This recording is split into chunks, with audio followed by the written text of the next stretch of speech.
বাঙালি খানায় সবাইকে স্বাগত জানাই। আপনারা তো অনেকভাবে ঢগরা মাছ রান্না করে খেয়েছেন। একবার আমার মতন করে সহজ পদ্ধতিতে আপনিও শিখে নিতে পারবেন ছোট ছোট টিপস সহ।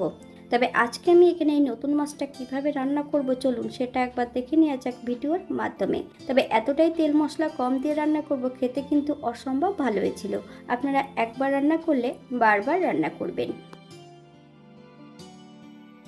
এই বড় বড় এই মাছগুলোকে আমি কেটে নেব। কেটে ধুয়ে পরিষ্কার করে নিতে হবে। তবে মাছগুলো কিন্তু আমি কাটিনি, আমার দিদি কেটেছিল।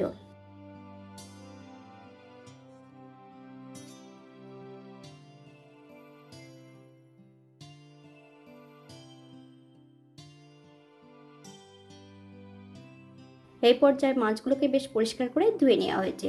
আগে থেকে বেশ কিছুটা সবজি কেটে নিয়েছি, আলু আর বেগুন। আপনারা যদি অন্য সবজি পছন্দ করেন তাহলে অ্যাড করতে পারেন। 1 চামচ লবণ আর 1 চামচ হলুদের গুঁড়ো বেশ মাছের গায়ে ভালো করে লাগিয়ে নিতে হবে।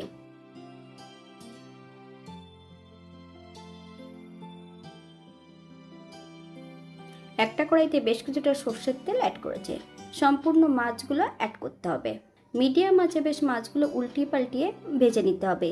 তবে খুব বেশি ভাজার প্রয়োজন নেই, আপনারা আপনাদের মতন মাছগুলো ভেজে নিতে পারেন।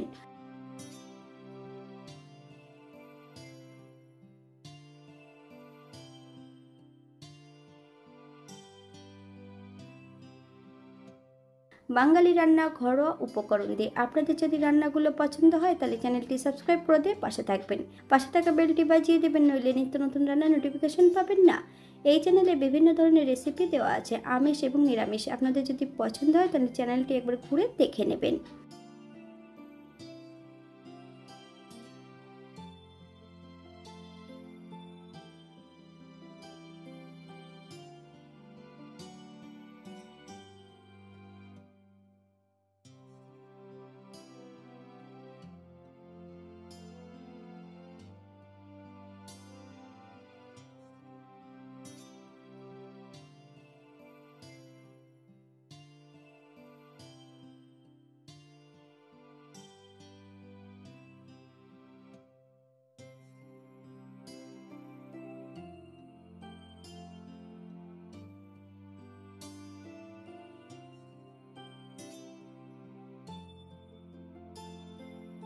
এই পর্যায়ে তেল থেকে মাছগুলো তুলে নিতে হবে।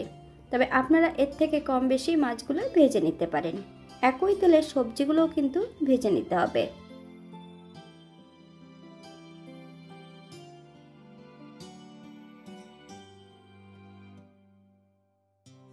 এই পর্যায়ে সম্পূর্ণ সবজিগুলো ভেজে নেব। 1/2 চামচ লবণ আর 1/2 চামচ হলুদ গুঁড়ো দিয়ে এই পর্যায়ে সম্পূর্ণ সবজিগুলো ভেজে নিতে হবে। বেগুনগুলো বেশ ভালো করে একটু লাল করে ভেজে নেব। তবে আপনারা আপনাদের পছন্দ মতন সবজিগুলো ভেজে নিতে পারেন। একই তেলে রান্না করব।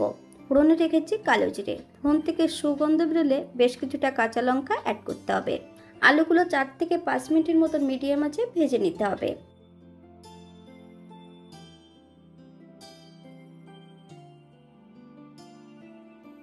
1 কাপ জল অ্যাড করব। আপনাদের যতটা গ্রেভির প্রয়োজন আপনারা ততটা জল অ্যাড করতে পারেন। 1/2 চামচ লবণ আর 1/2 চামচ হলুদ গুঁড়ো। আপনার স্বাদ অনুসারে লবণটা অ্যাড করবেন।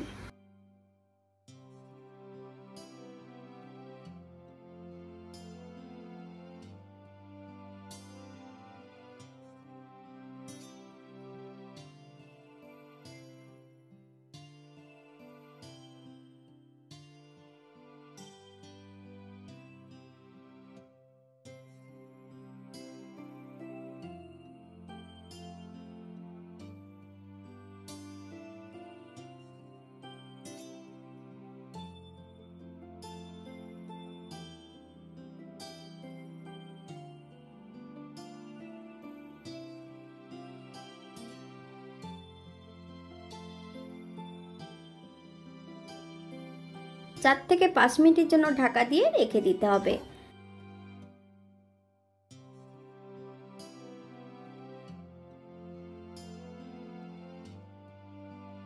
এই পর্যায়ে চেক করে নিতে হবে যে আলু সবজিগুলো সেদ্ধ হয়েছে কিনা।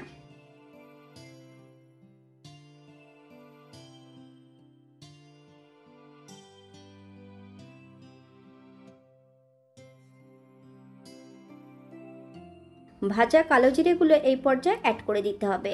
গ্যাসের ফ্লেমটা অফ করে দিয়ে 5 মিনিটের জন্য স্ট্যান্ডিং টাইম দিতে হবে, তারপর সার্ভ করতে হবে।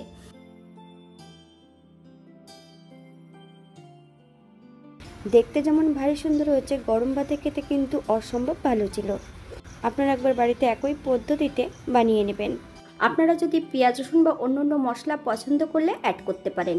আজকের ভিডিওটি এই পর্যন্ত। সবাই সুস্থ থাকবেন, ভালো থাকবেন। অন্যদিন নতুন রেসিপি নিয়ে আপনাদের সামনে আবার আমি হাজির হব। নতুন ও পুরনো সকল বন্ধুদের অসংখ্য ধন্যবাদ ভিডিওটি দেখার জন্য। হাতে যদি সময় থাকে তাহলে একটা লাইক, কমেন্ট, শেয়ার করবেন।